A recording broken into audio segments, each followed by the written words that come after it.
Hey everyone, finished watching the next episode of Beetleborgs Convention Dimension. The kids are talking about who their favorite good guys are from the Beetleborgs comics, when suddenly they spot a runaway baby carriage. Roland catches it with his super speed, but it turns out to just be filled with toys. A man thanks him for catching it. It was filled with gifts from his wife's baby shower. Roland's father rushes over and excitedly tells the kids that he got tickets to a Comic-Con. The Magnivores steal a newspaper and Vexor reads about the Comic-Con. Art Fortunes will be there. He's the creator of the Beetleborgs. Vexor wants to kidnap him. The kids go to tell Flabber about the Comic-Con, and Flabber has the hiccups. He suggests that the kids should ask Art Fortunes for help. Maybe he can draw the Magnivores back into the comic. The next day, Roland's father takes the kids to the Comic-Con. They see the Magnivores, but everyone thinks they're just rowdy attendants in costume.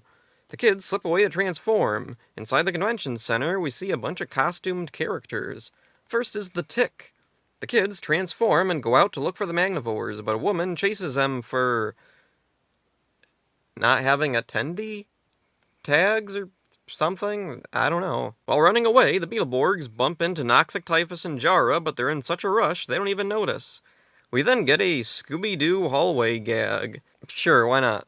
The kids run past Graxus. He's got a new voice this time.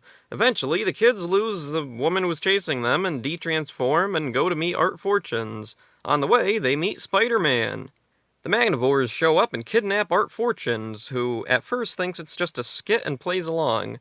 The kids chase them. They pass by the Samurai Pizza Cats and a familiar-looking vampire. Back at Hillhurst, the monsters are trying to help Flabber get rid of his hiccups. Mums tries wrapping him in bandages and spinning him. Wolfie suggests chasing his tail. And then Frankenbeans comes in.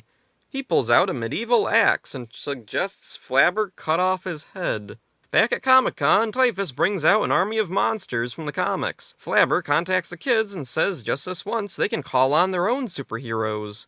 They choose two heroes from Beetleborgs comics, Corrado and Silver Ray. The kids sneak off and transform. They rescue Art Fortunes and fight off the bad guys. A bad guy named Goldex battles John Person, or Corrado. He's joined by Roland and Silver Ray. Together, the bad guys are defeated. Corrado and Silver Ray return to the comics as well. The kids find Roland's father. He thinks everything that happened was just a publicity stunt. Later at Hillhurst, Flabber still has the hiccups. Jo uses her super strength to flip Flabber upside down and shake him. It works, but now Jo has the hiccups. This is a fun episode as long as you go in not expecting more than the average episode. This episode is sometimes considered a crossover or team-up, but it isn't really. Compared to Master Rider's invasion of Leewood, there's far fewer new allies, and what little we do get of them barely establishes anything. I always assumed the clips used here were exclusively from a Metal Heroes team-up movie. There was at least one that featured John Person, Corrado's counterpart. According to the Metal Heroes wiki, some of John Person's footage came from actual episodes of his show. There was also some villain footage from Blue SWAT. Maybe these clips were from stock footage featured in a team-up movie? In a situation like this, I'd usually consult Morphologyny, a site dedicated to documenting the usage of tokusatsu footage from various adaptations. Unfortunately, the Beetleborgs section isn't up yet. They're probably way more knowledgeable about this kind of thing. Blue SWAT's heroes do show up in a quick frame or two, but are otherwise cut. I've heard that they were cut due to having realistic weapons, which I guess makes sense, but a few episodes ago we had a guy threatening to detonate a suicide vest. The footage here is clunky. The suits weren't available, so they had to rely on recycling a few quick usable shots. I'm surprised they didn't try to do more with all the costumed characters. The Tick, Spider-Man, Samurai Pizza Cats, that could have been an awesome crossover. Speaking of cameos, they're all either Saban or Fox Kids characters. Weirdly, in the scene with Spider-Man, you can hear a girl in the background say, "I've seen all your movies." This episode predates the first Spider-Man movie by a few years. What was she talking about? Or was she talking to, specifically the performer in the suit? Also, it's kind of weird that everyone asks this random suit performer for their autograph. Were they a well-known cosplayer? Was cosplay that big in the mid-90s? The Comic-Con setting is unique, but it's not utilized as well as I think it could have been.